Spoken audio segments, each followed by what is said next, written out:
Bien, vamos a Hechos capítulo 2, verso 1, la versión Reina Valera 60. ¿Cuántos trajeron su Biblia? Ok, muy bien. Súper.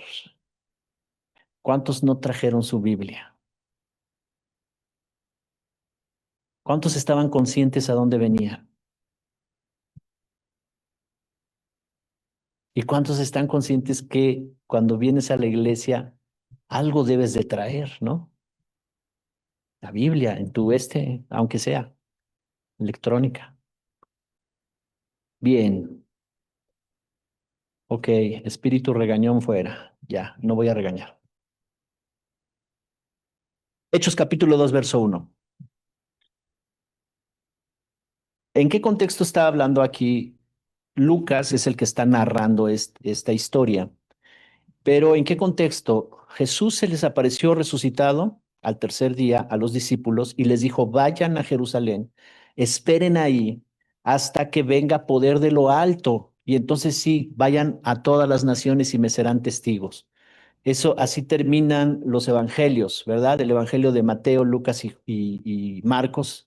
Terminan así con algunas indicaciones, hagan discípulos, estas señales seguirán a los que creen, sanen a los enfermos, echen fuera demonios, todo el poder del reino a través de los discípulos. Pero ¿cómo lo iban a lograr? ¿Cómo iba a ser una realidad esto? Ellos necesitaban ser llenos del Espíritu Santo. ¿Ok? Entonces, esta es la promesa cumplida. Jesús les dijo, vayan a este lugar, ahí reúnanse, ahí adoren, ahí estén en las oraciones, ahí estén esperando a que llegue esta señal, a que llegue este poder y serán todos revestidos del poder del Espíritu, para que vayan a ser testigos, para que lo sobrenatural los acompañe, para cuando estén ustedes hablando del Evangelio de la salvación, señales los sigan y la gente sea transformada y sanada. Y entonces esta promesa se cumple y en el versículo 1 voy a leer de corrido hasta el verso 20, por ahí, más o menos 19, para que podamos entender toda esta historia, ¿ok? Así es que sígueme con la mirada, ¿sí? Bueno, sigue la lectura. Dice, cuando llegó el día de Pentecostés, esa palabra Pentecostés es la fiesta de la cosecha, el día de la cosecha. Ellos celebraban la cosecha porque para ellos era muy importante que Dios les había dado favor en las cosechas y las cosechas eran abundantes. Y ese día ellos hacían algo bien maravilloso, cortaban lo más especial de la cosecha, lo primero, lo que se asomaba, los frutos primeros los cortaban y esas eran llamadas las primicias y se las traían al templo, al sacerdote y le daban a Dios las primicias de sus cosechas. Y era toda una fiesta y le llamaban Pentecostés. Y dice que cuando llegó el día de Pentecostés, estaban todos unánimes juntos en el lugar donde Jesús les dijo, ¿verdad? Estaban orando, estaban adorando, estaban invocando el nombre del Señor y dice el verso 2, y de repente vino del cielo un estruendo como de un viento recio que soplaba, el cual llenó toda la casa donde estaban sentados y se les aparecieron lenguas repartidas como de fuego, asentándose sobre cada uno de ellos. ¿Puedes imaginar eso? O sea, imagínate que estamos aquí y estamos orando y estamos adorando. Tuyo es el reino, tuyo el poder y todo estamos adorando y entonces de repente comienza a suceder esto. Perdón, se les aparecieron lenguas repartidas. ¿Cómo será eso? Lenguas de fuego sobre cada uno de ellos. Así lo describe aquí. El día que Lucas, porque él estuvo aquí, está experimentando eso, perdón, no sabía cómo describirlo. Lo sobrenatural es muy difícil de describir. Yo puedo decir, de repente estaba ahí y el pastor oró y empezó a temblar, se cayó al piso y comenzó a hablar en un lenguaje extraño. Eso es lo que yo podría estar describiendo, ¿verdad? Si alguien me preguntara, oye, ¿qué pasó ese domingo cuando cayeron personas al piso y comenzaron a reír y comenzaron a hablar un lenguaje extraño?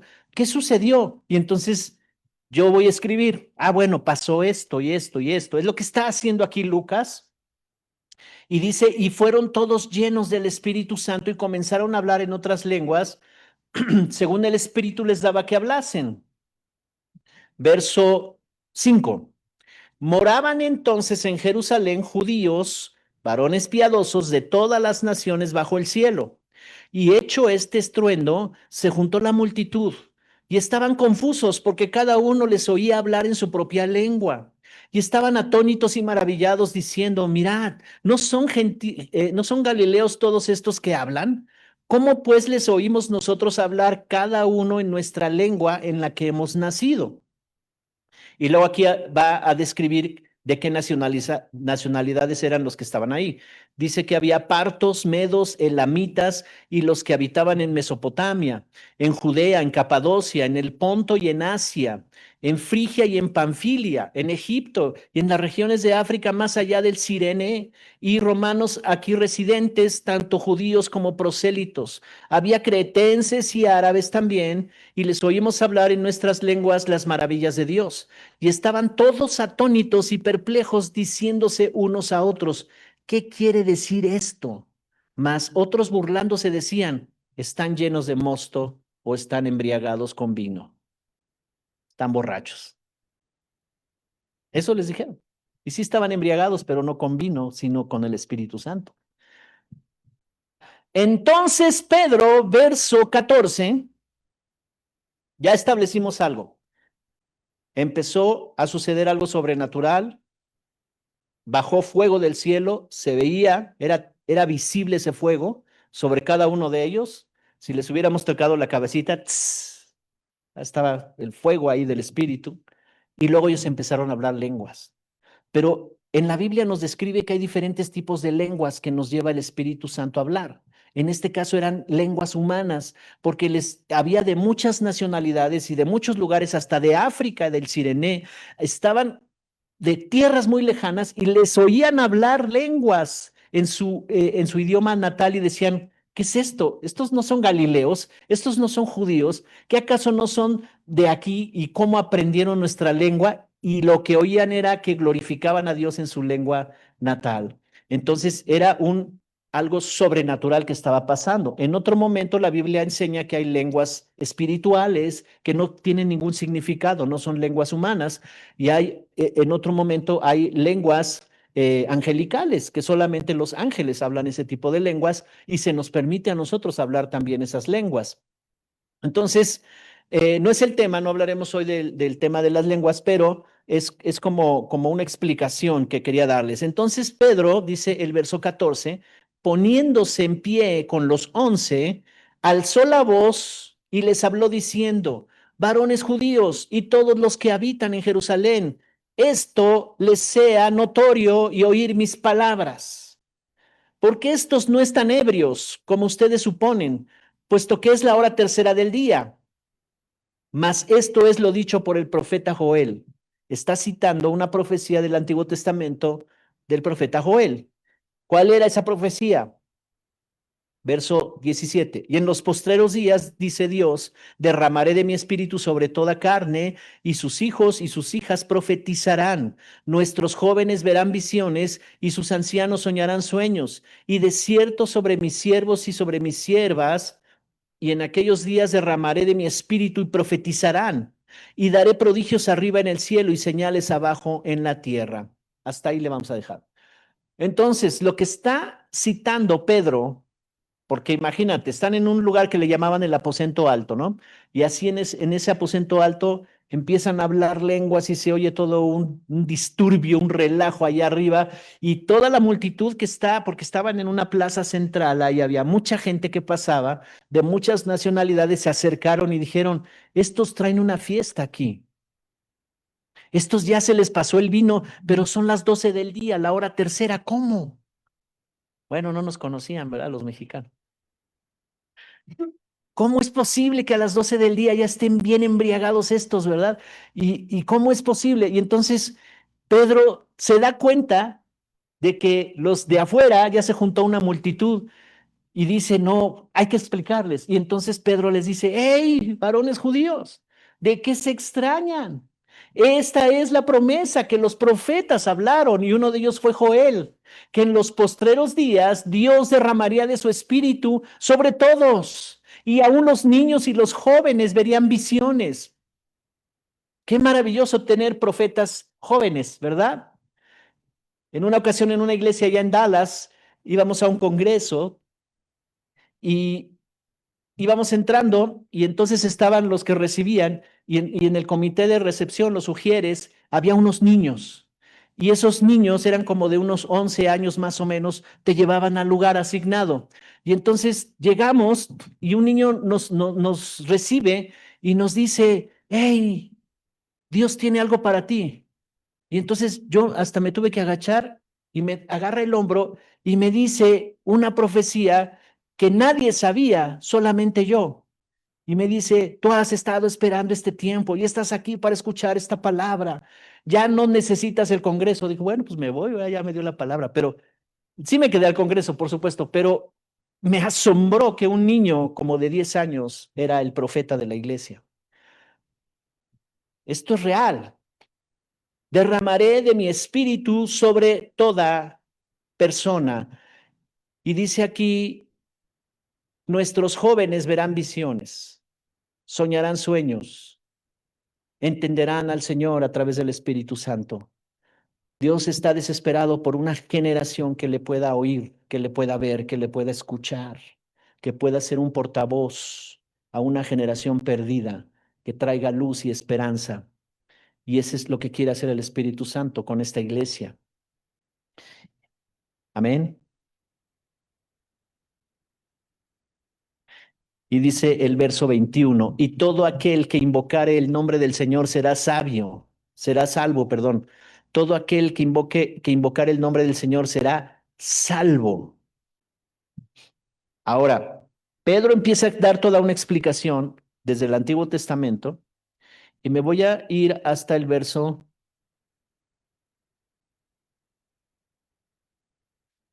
me parece que es el 36.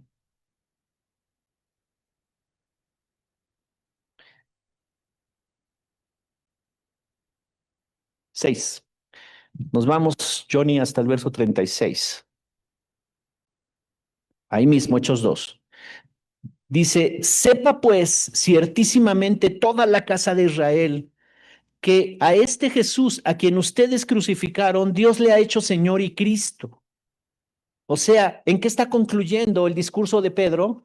Les está llevando por todo el Antiguo Testamento. Si tú lees todo lo anterior, en ese contexto les está hablando de David, les está hablando de los profetas, les está hablando de Moisés y todo lo que Dios anunciaba en el Antiguo Testamento acerca de esta salvación. Y luego dice, concluyendo, sepan pues con toda verdad, eso quiere decir ciertísimamente, con toda verdad toda la casa de Israel sepa pues que a este Jesús, a quienes ustedes gritaron hace unos días, crucifíquenlo y lo llevaron a la cruz, Dios le ha hecho Señor y Cristo. En él está la salvación. Al oír esto, verso 37, al oír esto se compugieron de corazón y dijeron a Pedro y a los otros apóstoles, varones hermanos, ¿qué haremos? ¿Tú puedes imaginar eso? Que está viendo la evidencia del Espíritu Santo, está la predicación de Pedro, el discurso de Pedro diciéndoles, esto es lo que el Señor habló a través de sus profetas, aquí se está cumpliendo, esta es la promesa, ese Jesús al cual ustedes llevaron a la cruz, Dios lo ha hecho Señor y lo ha hecho Cristo, el Salvador, ya no esperen más otro Mesías, porque ellos esperaban a un Salvador, ese fue el Salvador que nos envió Dios. Y entonces ellos al oír eso se compugieron de corazón. ¿Qué quiere decir compugir? ¿Cómo a qué te suena?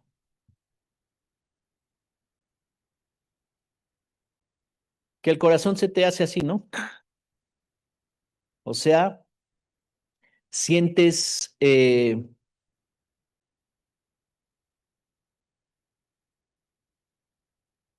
como una mezcla de culpa con tristeza, con temor, con ya la regué, con, ay, ¿ahora qué haremos? Pero fuerte.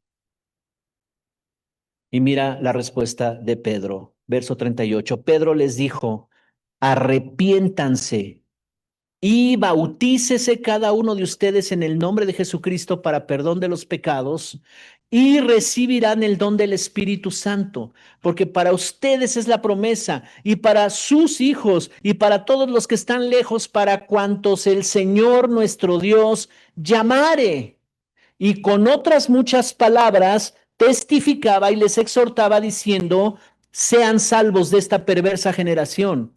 Así que los que recibieron su palabra fueron bautizados y se añadieron aquel día como 3,000 personas y perseveraban en la doctrina de los apóstoles, en la comunión unos con otros, en el partimiento del pan y en las oraciones. Y comenzó la iglesia. ¿Cómo comenzó? Con el derramamiento del Espíritu Santo y con un entendido de que eso era una señal y una promesa hecha desde el Antiguo Testamento, no solo para los judíos, sino para todo aquel que iba a creer en esa salvación y que ahora nosotros tenemos al Espíritu Santo en nuestras vidas y tenemos su palabra y tenemos la revelación y ahora nosotros podemos ser parte de su iglesia, de su pueblo. Y dice aquí entonces, ese fue el primer paso, pero el segundo paso fue que todos los que recibieron la palabra fueron bautizados y se añadieron 3,000 y perseveraban. ¿Cómo dice ahí? Perseveraban. ¿Qué es perseverar? Ser constantes, avanzar. Perseveraban. ¿Se congregaban todo el tiempo? Eso es perseverar. ¿Crees que no tenían luchas? ¿Desafíos? Sí, los estaban persiguiendo para matarlos. Eso no era de que, ay, tengo una lucha, pues ¿qué pasó? ¿Qué problema tienes? Es que tengo una flojera terrible. Ah, mira qué lucha. Aquellos estaban siendo perseguidos porque si creían en Jesús los mataban. Eso sí era una lucha. Es que no sé, pastor, las tentaciones. Ok, sí es una lucha, pero necesitamos entender que la perseverancia, ¿verdad? Dice aquí en la doctrina de los apóstoles. ¿Por qué dice la doctrina de los apóstoles y no dice la doctrina de Cristo? ¿Por qué lo describe Lucas así como la doctrina de los apóstoles? Y yo esa pregunta la tuve por años hasta que un día el Espíritu me dijo, es muy sencillo. Los apóstoles habían adoptado las enseñanzas de Jesús, eran personales y ellos daban el ejemplo a todos los demás y por eso los demás decían, esas doctrinas, esas enseñanzas que practican los apóstoles son de ellos, pero Jesús se las enseñó, ellos se las apropiaron. Ellos daban testimonio viviente. Y dice que perseveraban en esas doctrinas. ¿Cuáles doctrinas?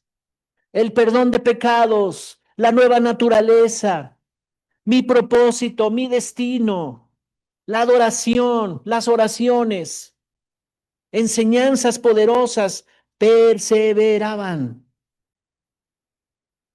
en la comunión unos con otros, en el partimiento del pan y en las oraciones. Así es que los que creyeron y fueron bautizados, el contexto histórico cultural habla de que las estadísticas de la Biblia y de esa cultura de Medio Oriente solo contaban a los hombres.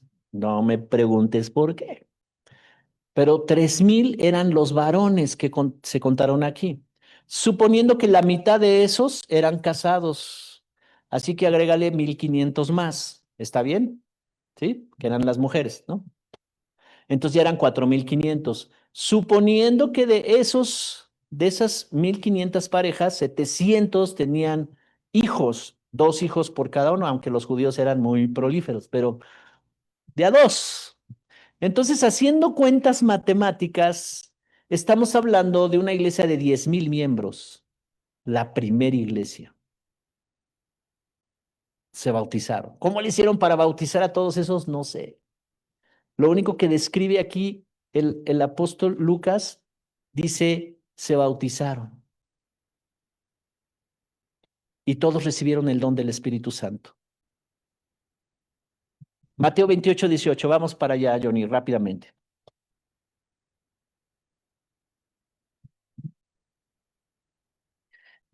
Antes de este acontecimiento, Mateo registra en el Evangelio de Mateo cuando Jesús resucitó al tercer día y se les apareció a los discípulos.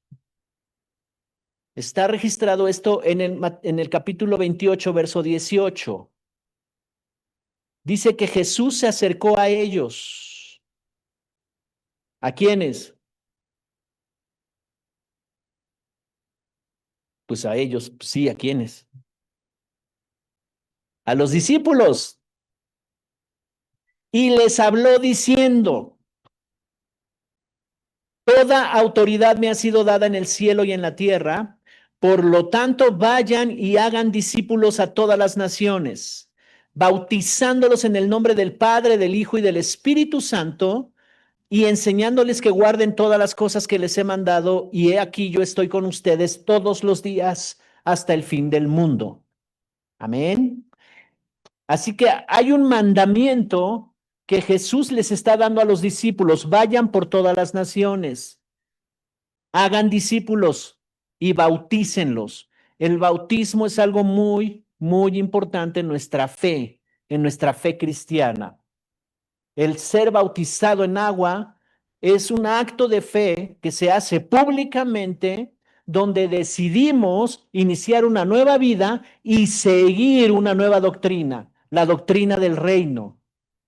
En el Medio Oriente, los maestros que discipulaban a sus estudiantes y que les enseñaban, ¿verdad?, todas sus doctrinas, hacían el acto del bautismo también.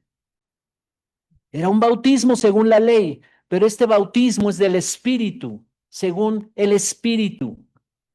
Así que Jesús tiene toda la autoridad en el cielo y en la tierra y nos pide que hagamos discípulos, bauticemos a esos discípulos y les enseñemos el nuevo estilo de vida que Él nos ha mostrado. Son tres cosas que todo creyente necesita aprender: convertirse en discípulo, ser bautizado y que se le enseñe todas las cosas que Jesús nos ha mostrado. Y Él promete estar con nosotros siempre cuando estemos haciendo estas cosas. Siempre. ¿Cuántos dicen amén? ¿Qué significa ser bautizado? Significa ser sumergido. También tiene que ver con ser sepultado. En los funerales, allá en Medio Oriente, utilizaban esa palabra, aunque tiene su origen griego. Baptismo es de origen griego, pero se usaba también para hablar de un funeral, de sepultar a alguien. Cuando iban a un funeral, le decían baptismo de esa persona, lo iban a llevar a un funeral. ¿Será diferente en nosotros? Te tengo noticias. Nos van a llevar a un funeral y van a sepultar al hombre viejo, van a sepultar al hombre carnal, al perverso, al que piensa cosas perversas. A ese lo van a sepultar. Y cuando baje a las aguas en ese acto de fe, espiritualmente estará entregando esa vida pasada, ese hombre viejo, esa vieja naturaleza. Y cuando salga de las aguas, será renacido a una vida nueva. Ser sumergido. Cuando una persona se arrepiente de sus pecados y cree que Jesús murió por esa persona, entonces esa persona debe bautizarse. ¿Cuántos creen que Jesús murió por ustedes? Y si no estás bautizado, es tu tiempo. Es tu tiempo. El acto de sumergirse bajo las aguas y volver a salir a la superficie es un cuadro, un ejemplo que demuestra lo que sucedió en la vida del creyente y en la vida que Jesús entregó por nosotros. Así que hay dos pasos muy importantes y nos unimos a Cristo por medio del bautismo. Romanos capítulo 6, versos 6 y 7.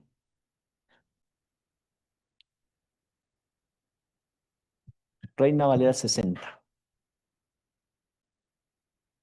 El primer acto que vemos ahí en el bautismo Dice, y sabemos, di conmigo, sabemos. Así que no serás pasado por ignorante, porque ya lo sabes.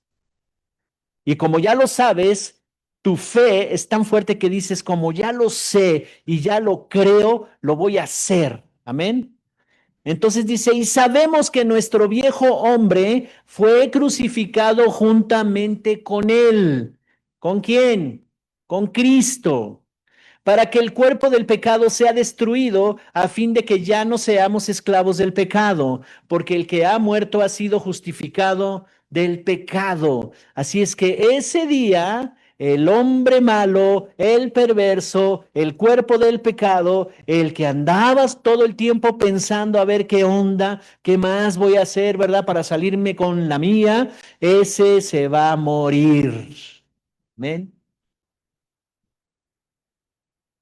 Dice aquí que cuando tú crees en la muerte de Jesús, en lo espiritual sucede algo poderoso. Te unes a Él en ese paso y mueres juntamente con Él. Todo el pecado y no solo lo que practicabas tú, sino las líneas, los linajes generacionales de maldición que venían de generación en generación en generación. Yo un día estaba pensando, si hicieran mi árbol genealógico, híjole, y esas rayas fueran rojas, puro rojo, pa, pa, pa, pa, desde el tatarabuelo, ¿verdad? Y todos ellos. No hubo nadie quien se levantara para darle gloria a Dios. No hubo nadie que conociera la salvación de Jesucristo. Nadie. El Espíritu Santo me mostró, tú eres el primero en toda tu línea, todo tu linaje, eres el primero que eres llamado a ser salvo. ¡Wow! ¡Qué tremendo!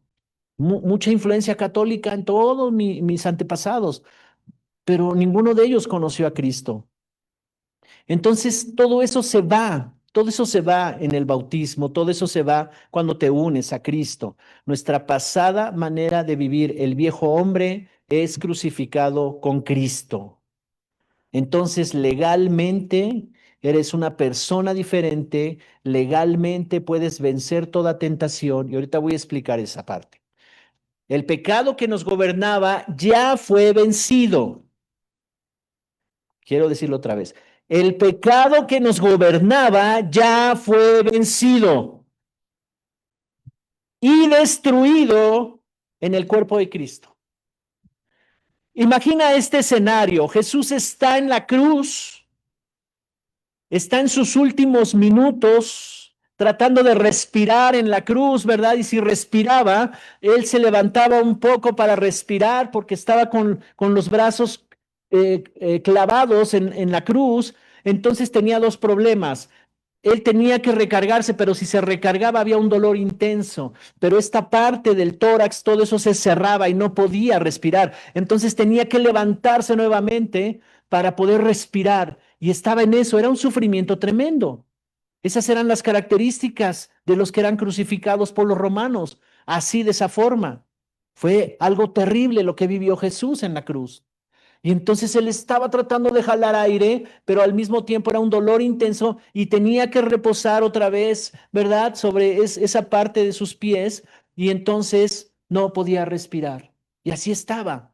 Y dice la escritura que en ese momento vinieron tinieblas sobre la cruz y todas las tinieblas empezaron a oscurecer todo ese momento de la cruz. ¿Sabes? Porque el diablo pensaba, hemos vencido al Hijo de Dios, mira cómo lo tenemos, lo hemos avergonzado, porque esa era una de las muertes más terribles, era pública, a los asesinos más terribles los tenían que crucificar ahí para que fueran ejemplo de que no cometieran delitos los del pueblo, la población, y entonces desnudos eran avergonzados y los mataban ahí en la cruz. Eso fue lo que pasó con Jesús. Fue la muerte más vergonzosa, más terrible conocida en su tiempo.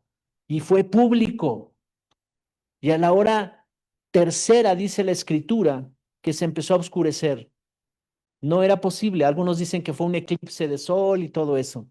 La verdad de las cosas es que pasó ahí algo poderoso. Vinieron las tinieblas sobre la cruz y ellos pensaron, ya matamos al Hijo de Dios. Ahí está, es nuestro. ya murió en la cruz. Eso pensaban las tinieblas.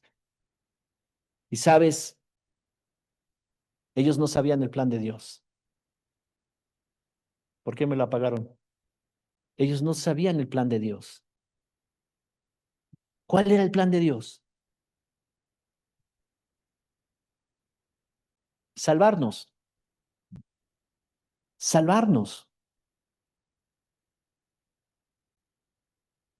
Entonces, cuando yo empiezo a entender esta parte de los evangelios y empiezo a ver, y vienen todas las tinieblas, todo el pecado de la humanidad, todo estaba sobre la cruz, siendo testigos en el ambiente espiritual, en la dimensión espiritual de las tinieblas, de la muerte del Hijo de Dios, el que se había proclamado como el Salvador, como el Hijo de Dios, como el Cristo, el Hijo del Dios viviente, estaba siendo vencido en la cruz, pero ellos no sabían que al tercer día iba a resucitar. Ellos no sabían que era necesario que muriera para tomar todo el pecado de la humanidad y llevárselo a la tumba. Eso es lo que simboliza el bautismo.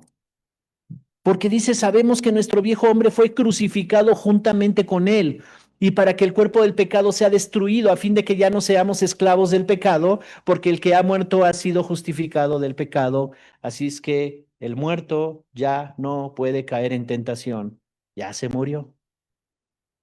Amén.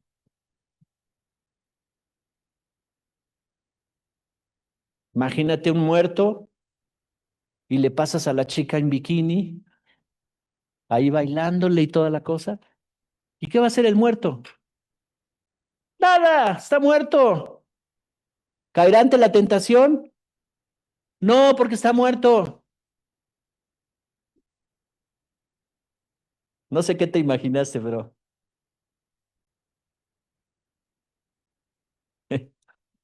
O pon otra tentación, ¿verdad? Pasas con la botella. ¡Ey, mira! Mira, mira, mira, mira!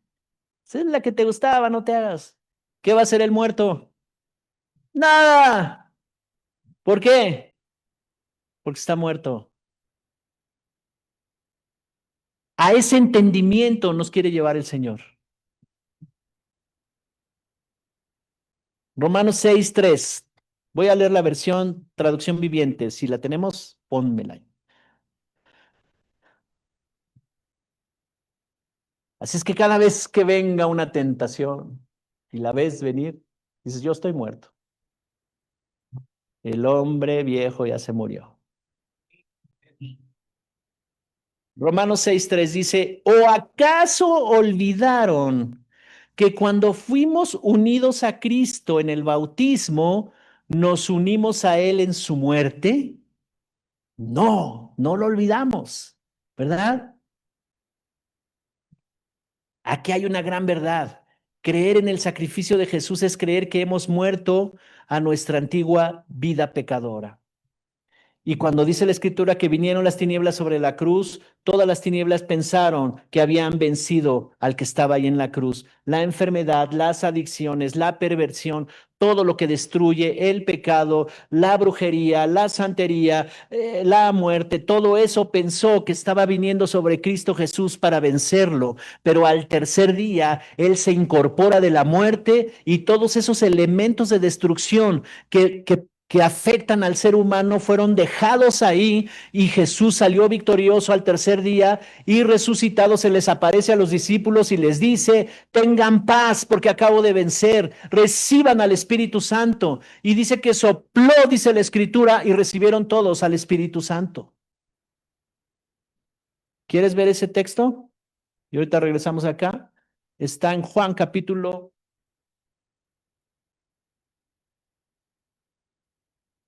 No estaba en el libreto, pero sí estaba en el libreto del Espíritu. Juan capítulo 20, en el verso 19, Reina Valera 60. Dice el verso 19, cuando llegó la noche de aquel mismo día, el primero de la semana, o sea, ya habían pasado 3 días de la muerte de Jesús. Estaban en la noche los discípulos escondiéndose porque dijeron, ya matamos a su maestro, ahora vamos con sus discípulos. Y los andaban buscando. Estos estaban llenos de temor, porque ahora venía una estrategia para buscarlos, porque a ellos también los iban a matar, a los seguidores de Cristo. Y dice, cuando llegó la noche de aquel mismo día, el primero de la semana, estando las puertas cerradas en el lugar donde los discípulos estaban reunidos por miedo a los judíos, de los judíos, vino Jesús y puesto en medio les dijo, paz para ustedes. Y cuando les hubo dicho esto, les mostró las manos y el costado, y los discípulos se regocijaron viendo al Señor. Entonces Jesús les dijo otra vez, paz para ustedes. Como me envió el Padre, así también yo los envío. Y habiendo dicho esto, sopló y les dijo, reciban al Espíritu Santo.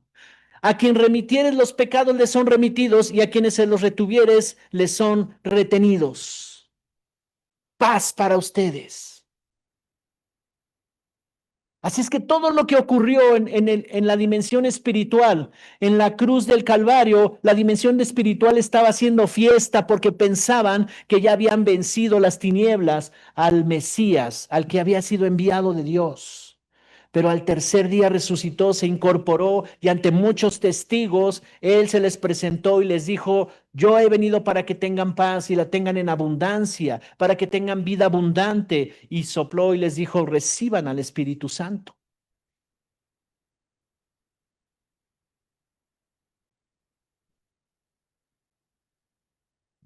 24. Pero Tomás, ¿se acuerdan de Tomás? Uno de los 12, llamado Dídimo, no estaba con ellos cuando Jesús vino. Le dijeron pues los otros discípulos, al Señor hemos visto. ¿Y sabes qué dijo él? Si no viere en sus manos la señal de los clavos, y metiere mi dedo en el lugar de los clavos, y metiere mi mano en su costado, no voy a creer. ¿Cuántos son seguidores del Tomás? 8 días después, verso 26, estaban otra vez sus discípulos adentro y con ellos Tomás. Llegó Jesús estando las puertas cerradas y se puso en medio de ellos y les dijo, paz a ustedes. Y luego dijo Tomás, pon aquí tu dedo y mira mis manos y acerca tu mano y métela en mi costado y no seas incrédulo, sino creyente.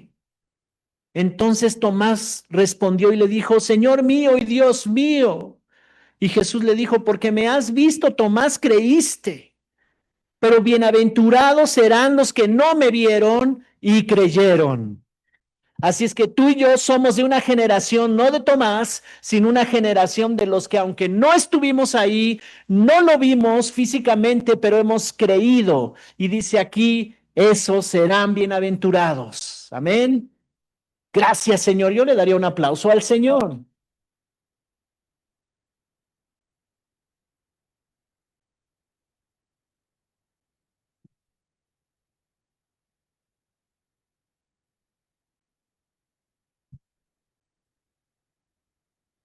Por eso es que cuando viene la enfermedad, yo le recuerdo a la enfermedad cáncer, ya fuiste vencido. Cuando viene la enfermedad diabetes, ya fuiste vencida. El Señor se llevó a la tumba todas las enfermedades. El segundo punto, Jesucristo fue resucitado y tengo una nueva vida con él. Romanos 6, 4 y 5, nueva traducción viviente. Así es que el muerto, muerto está. Y por eso no celebramos a los muertos. Y quiero aclarar esto. A nuestros amados, queridísimos seres que ya se nos fueron, seres queridos, los recordamos, por supuesto, todo el tiempo. No hacemos ofrendas ni nada de eso, ¿verdad? Porque eso ya es honrar a la muerte y no a la persona. Pero, pero no participamos en nada de eso porque nosotros glorificamos la vida, celebramos la vida y no la muerte. Amén. Jesucristo fue resucitado y yo tengo una vida nueva en él. Romanos 6, 4 y 5 dice, pues hemos muerto y fuimos sepultados con Cristo mediante el bautismo, y tal como Cristo fue levantado de los muertos tal como Cristo fue levantado de los muertos por el poder glorioso del Padre, ahora nosotros también podemos vivir una vida nueva. Dado que fuimos unidos a Él en su muerte, también seremos resucitados como Él.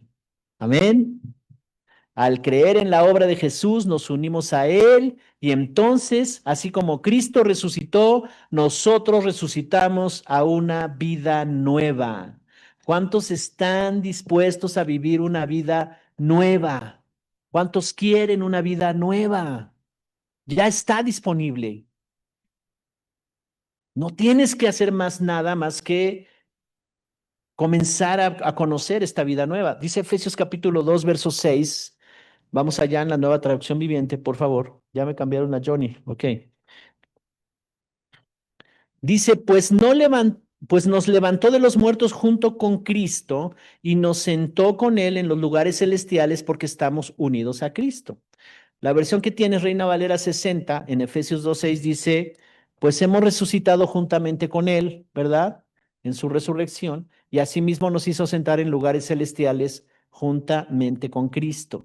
Entonces, mira todo el proceso. En el bautismo estamos confesando y simbolizando toda la obra de Jesús. Al creer y unirte a Él, somos sepultados juntamente con Él, se muere el cuerpo del pecado, se muere el pecador, somos bautizados, te bautizo en el nombre de Jesús para el perdón de tus pecados, ahí te me quedas media hora, no, ¿verdad? Y entonces sales, ¿verdad? Renovado, y cuando sales de las aguas, sale el nuevo, la nueva mujer, el nuevo hombre.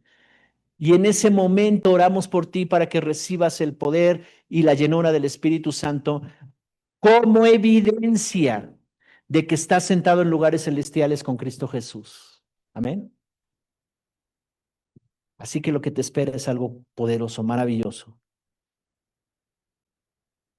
Esto quiere decir que unidos a Cristo tenemos una nueva vida y podemos tener acceso a la presencia de Dios. Los lugares celestiales son lugares de autoridad. Sentados en lugares celestiales son lugares de autoridad. Es un recurso que necesitamos conocer y que necesitamos utilizar. Amén. Ser bautizado en agua, creyendo en la obra de Jesucristo, significa entonces que hemos muerto en Cristo, por lo tanto hemos muerto a nuestra vida pasada y hemos resucitado en Cristo y tenemos una nueva vida unido a Él en autoridad y en poder. Por eso tus oraciones serán poderosas, tus oraciones serán muy poderosas y tendrán autoridad. Romanos 6:8.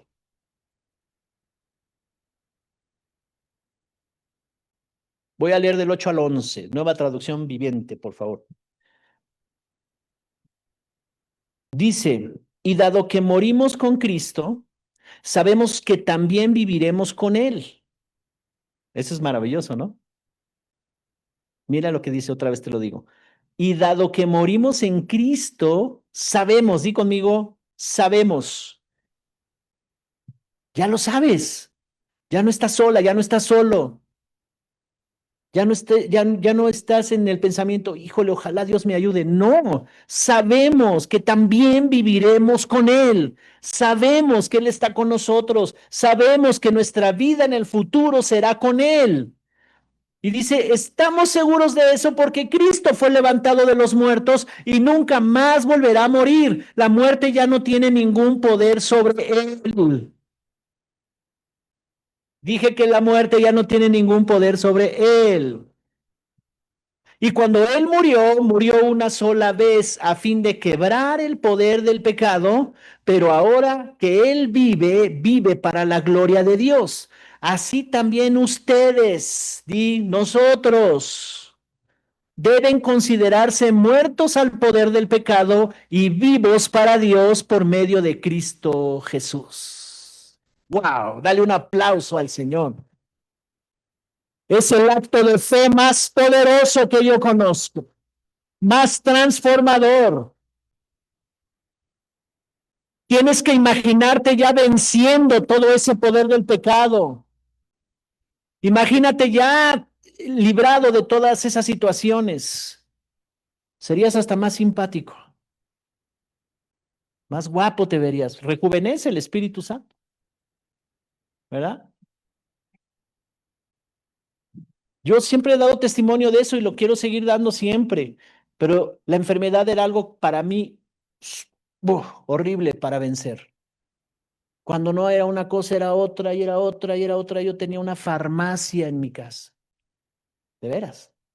Y era una potestad de las tinieblas difícil de vencer.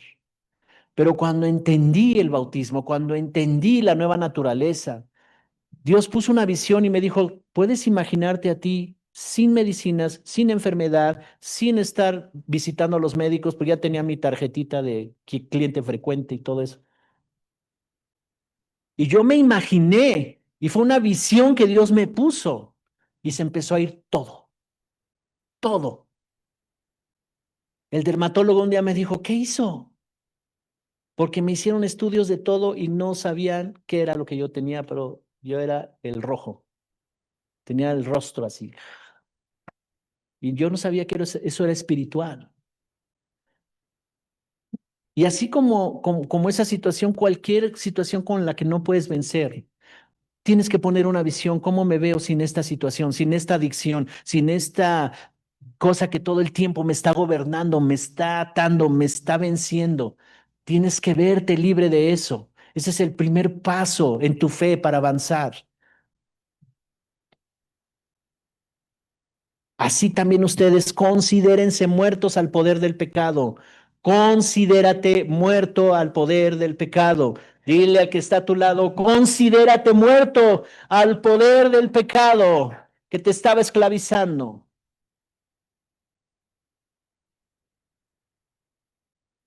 El pecado y todo lo que quiere causar destrucción y muerte ya no tiene poder legal sobre nosotros. Esa es una buena noticia, ¿verdad? Ahora nuestra vida le da gloria a Dios, estamos vivos para Dios por medio de Cristo Jesús. Segunda de Corintios 5:17. Dame 2 minutos más. Segunda de Corintios 5:17. La versión Reina Valera 60 dice, de modo que si alguno está en Cristo, nueva criatura es. Las cosas viejas pasaron. He aquí, todas son hechas nuevas. Ese debe ser tu versículo de todos los días. De modo que si alguno está en Cristo, yo estoy en Cristo, entonces quiere decir que la depresión, el desánimo, las adicciones, la perversión, los pensamientos negativos, todas esas cosas, el orgullo, la soberbia, todas esas cosas ya no están en mí, porque la nueva persona tiene una naturaleza diferente, la nueva criatura es diferente y todas son hechas nuevas. Así es que yo me meto en ese proceso de ir descubriendo todas las cosas nuevas que Dios tiene para mí. Cuando nos bautizamos, entonces viene la llenura del Espíritu Santo y confirma el inicio de una nueva vida en nosotros. La obra del Espíritu Santo en nosotros es maravillosa porque Él nos convence de que ahora somos justos delante de Dios, nos convence de que ya no somos el de antes, nos convence de la manera en que vivíamos antes, que ya no vamos a dar marcha atrás para vivir así, nos convence, da testimonio en nosotros de la obra de Jesús, nos guía a toda verdad, nos recuerda las enseñanzas de Jesús, nos da poder y autoridad para vivir una vida nueva, nos impulsa a llevar las buenas noticias a otras personas. Y termino con esta, Romanos 8:14.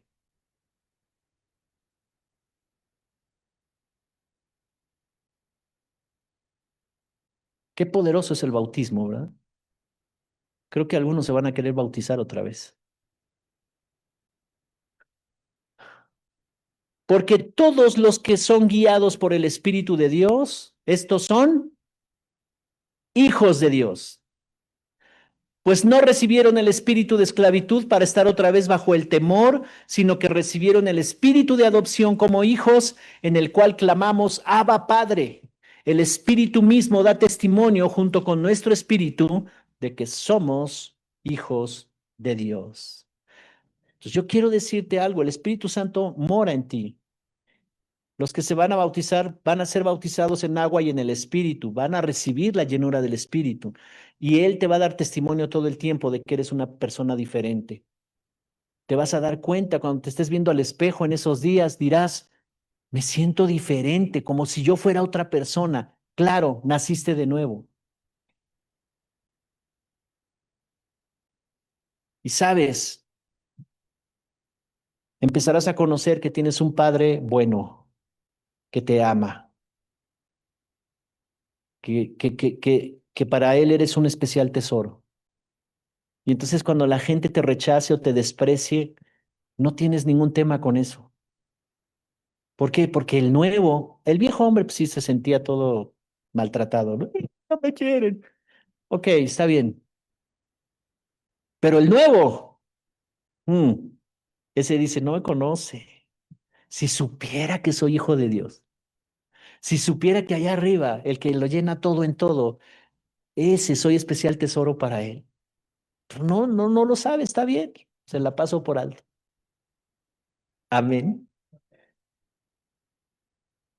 Así que conclusión, bautismo en agua es un acto de fe en el que creemos que hemos muerto a la vida de pecado que nos mantenía separados de Dios y bajo la influencia de las tinieblas. Creemos que hemos resucitado una vida nueva unidos a Cristo y el Espíritu Santo nos llena y nos confirma que hemos nacido de nuevo como hijos de Dios cuya vida ahora le pertenece y le da gloria a Él. Amén. ¿Le puedes dar un aplauso al Señor?